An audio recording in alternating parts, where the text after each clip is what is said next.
I think that we are excited in treatment of AML, MDS, all myeloid neoplasms, but there's still a lot of need for patients who don't respond to or relapse after initial therapy. And that space has really evolved over the last 5-10 years. We have a lot of new tools in our arsenal, but there is still a need to improve upon some modalities. And I think that one of those areas is trying to use intensive chemotherapy and salvage treatment to improve response when people have relapsed so that they then can get better definitive treatment.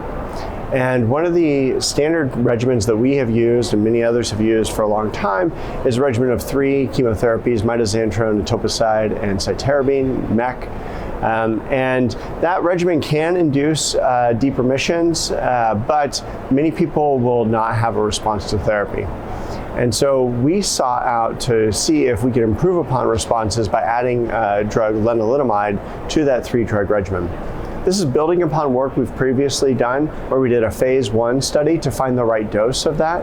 And we found that the safest and best tolerated dose was to give lenalidomide on days 1 through 10 and then give MEC on days 4 through 8. So you get a pre and post exposure to lenalidomide, but then also get standard dose MEC in the middle.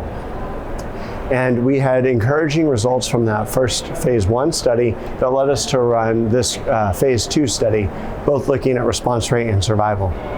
And I think we were pretty surprised by some of the quality of the responses. For one, we saw that patients, about half of them achieved a remission. And that's pretty favorable compared to historic rates of MEC alone.